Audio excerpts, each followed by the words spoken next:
Hey guys, it's Vector Trading FX, specializing in precision inducement trap trading. We'll just get straight into the video, but today we're going to go over the daily cycle, but most importantly the three Asia cycle variants. We'll get a little bit into momentum, which is very much associated with the daily cycle, and of course inducement.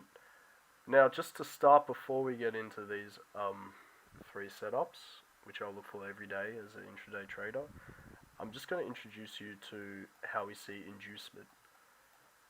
So essentially when we have an order block and we're creating inducement, so inducement in this case is early buyers, okay, that become targeted liquidity that we use to manipulate and then reverse. How we see inducement is the more inducement that we take, the more fuel we have for a bigger move, okay. So if we're taking kind of with a sideways momentum, okay, if we're taking just 1 point of inducement, usually we'll have less of a bigger move, so less distance from that order block mitigation than something if we take, you know, more early buyers in this case, as kind of like a trendline retail trap there. So inducement really does that for us. But when we look at inducement, we actually look not for where those main inducements are, of course we got to look for where those main inducements are, but how we mark it out is horizontal level from our first mitigation of inducement. So we'll have that imbalance for our order block, or, you know, if we don't tap into it and it's unmitigated wick or something like that, that detachment, and then we'll have our first, you know, kind of, it'll be like a fake demand level in which that mitigates that to that to that. So we'll be marking out the end point of the mitigation cycle. Doing that helps us find exactly where our pure manipulation is going to be, which will be under here. Because at the start of that first mitigation cycle is essentially saying it's the start of this accumulation. So being able to find this precise horizontal level will enable us to find our manipulation. Inducement trap trading, realistically all it is, it's all about finding the manipulations.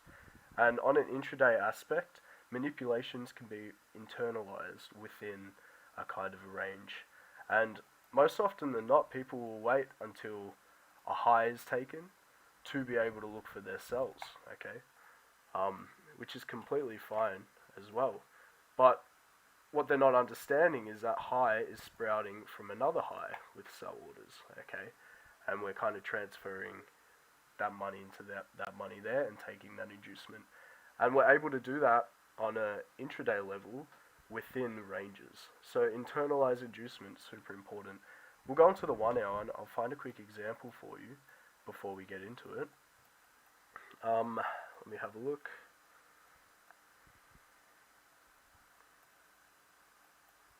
Alright, let's just look at this for example. I'll turn off this session indicator.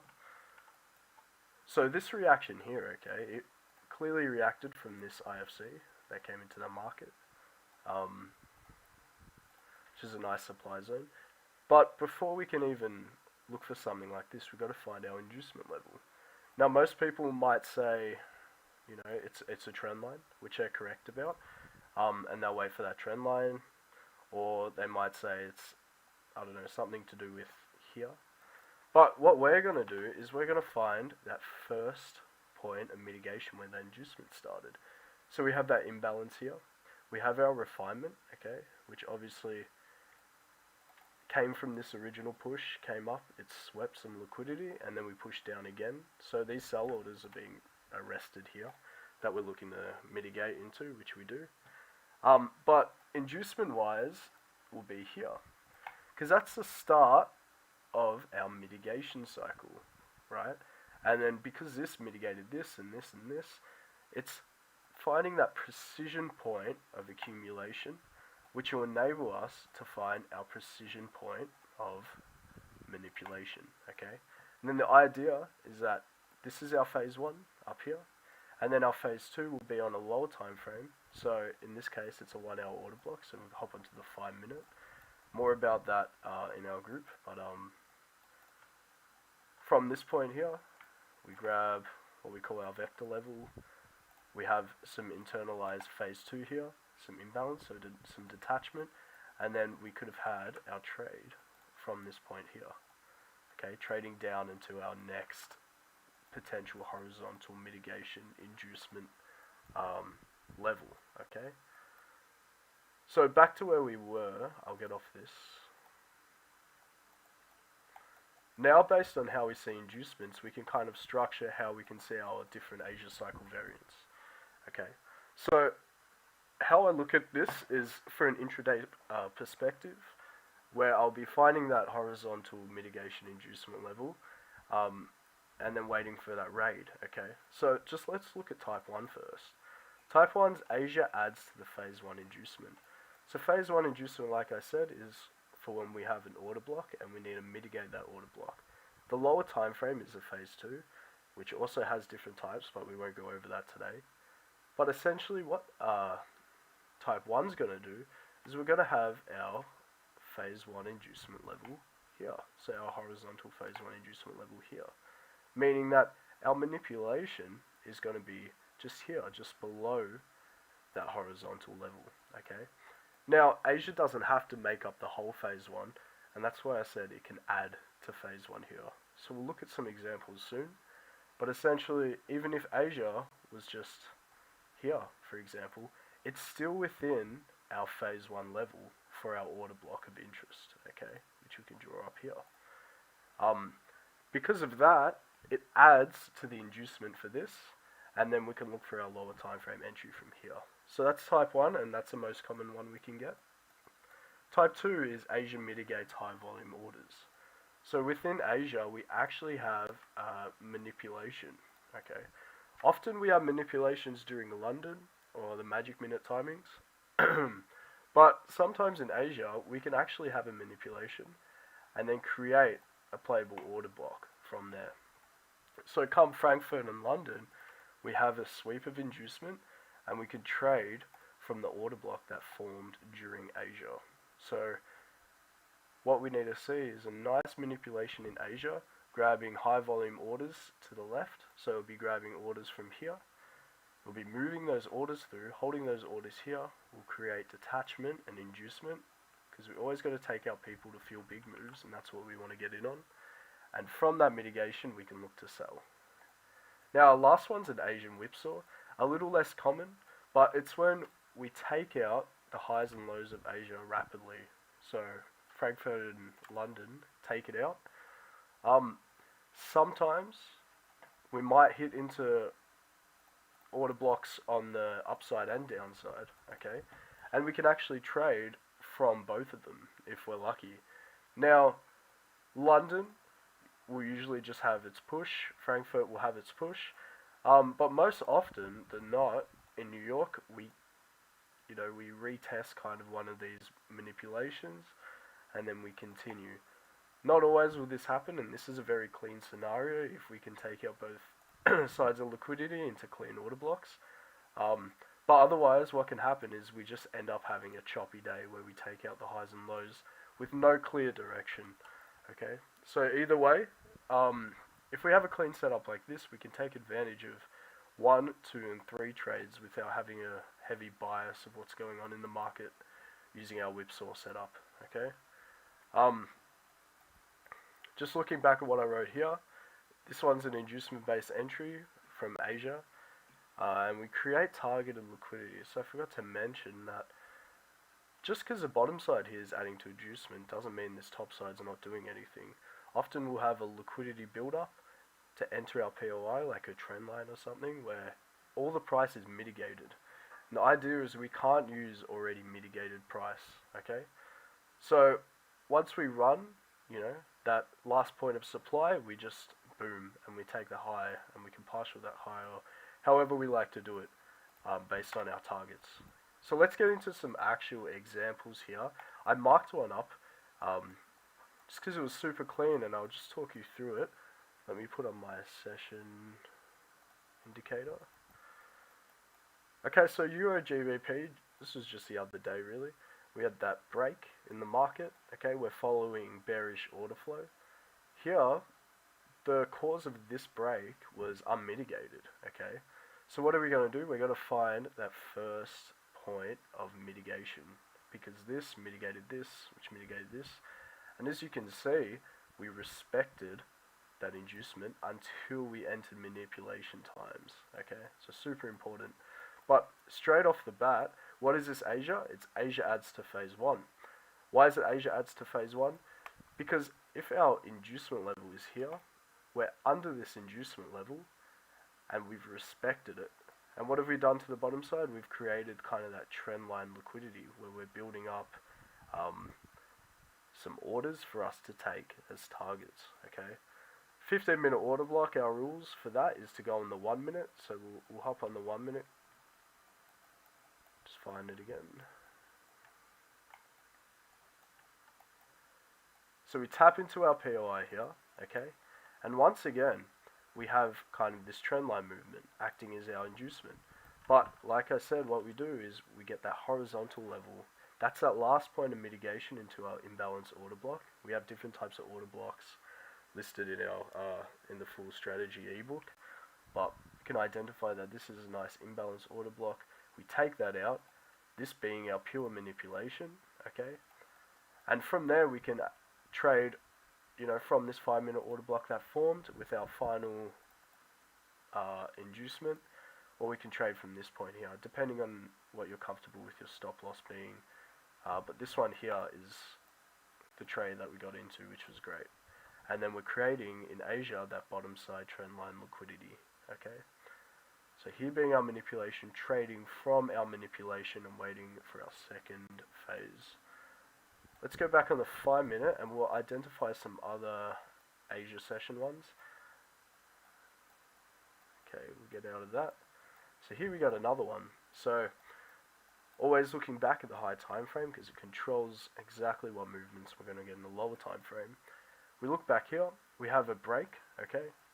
This is a new day. This is a previous day. From that break, we have an impulsive move, and then we create that imbalance, okay? So realistically here, this high gets respected to here, but like I said, if this is a main inducement level, we got to look to the left of what it mitigated to find our final mitigation. So I can see that this mitigated here, so I'm going to include that as my phase 1 level. That mitigated this little wick here, so this is our precise phase 1 level, okay? Now we have a lower time frame kind of way to get into trades like this, but based on what we have that market structure shift, okay? Because we have that shift, we don't need to take out as much inducement for our phase 2, but because of that, we could have traded from that point here. So once again, what is this Asia? It's Asia adds to phase 1. So it's type 1. It's within our accumulation area. We have that manipulation here and we're trading from that manipulation. But importantly, Asia's creating trendline targeted liquidity before it enters that zone. Now here is a type 2. Okay, why is it a type 2? Well, just want to zoom out quickly. We have this bearish movement here, we have this break here, okay? And then we have that imbalance, okay? So we have that detachment from the orders that broke this structure. Here, we have an imbalance, and then we have our mitigation cycle inducement. This mitigated this to this to this. So in Asia, we actually manipulated. So that's how we can really find that internal inducement, which is something a lot of people are unable to do. From that point, from that manipulation, we move price down, lower and lower. So in this one, we have a type 2, because Asia manipulates, grabs a high volume of orders, and continues down. We have that break, and then finally, London Open, we have an entry opportunity sprouting from all those moves that Asia made. So we could have sold from here. This will be an inducement pullback. Once we break that, we break some internalized liquidity, and then we drop down from that point. Let's look at one more example. Okay, starting from the top here, we have that first break. Yep. Now we have a manipulation to the highs here, grabbing those orders from that break. Okay, so our order block is here. Okay, that's kind of how we find order blocks. We utilize the root cause and we move that price through and how price moves through. Here we have imbalance. Okay, so we're detaching from these orders here. You know, our main inducements might be here, but we want to find that first inducement, that first mitigation inducement, and that's here. Okay, we have our precise manipulation to the upside here, tapping into that order block. 5-minute order block, we can go into the 1 minute and look for our 1 minute entry here. Okay, so one final thing, just to kind of summarize what we're looking at, we'll quickly find a whipsaw. If I can quickly find one. Yep, so this is a good idea of a whipsaw. We take the bottom, we take the top, okay? And then after doing that, London kind of mitigates these orders here from the sell side volume. And then we continue down to the downside after the whipsaw. Most often than not, they're not very clean. But we can get clean ones if we're hitting into a demand or supply that are open, okay? Something like this is a little bit better, where it's stuck in that middle bit. We impulsively take the top, mitigate some supply here, and then we impulsively take that bottom, mitigating some demand, so we can take advantage of buys and sells in that case, okay? So one final thing, going over kind of how we look at the daily cycle, is momentum. So what we want to look at is high time frame momentum and previous day momentum. So if we're here, for example, the momentum from the previous day is in that downwards kind of direction. This momentum will have a large influence on prices movements here, okay? But then again, if we go into the hourly and look at the higher time frame, we have kind of a bullish momentum here, okay? So what do we got to look for that? We got to look for potential demand that we might see for the day, and from that we can trade kind of our pullback to this zone and back. So we're connecting intraday momentum with the higher time frame momentum. Now I don't have much time left, but we'll go into a bit more of this in another video. But using these 3 daily cycle variants, definitely backtest them, see how you go, and see if you can use the inducement the way we use the inducement, and you'll see internalized manipulations so much easier on an intraday aspect. If you want to check more of us out, you can check out our Discord. I'll just leave a link for that. We do have an ebook that goes over the full strategy, which is been so helpful to people in our group. And obviously we have a private group as well with a lot more content, about 10 hours of content going into some more advanced stuff. But let me know what kind of video ideas you would like. I'll release some more. I'll be releasing some more every week. But yeah, definitely check us out. Thanks for tuning in.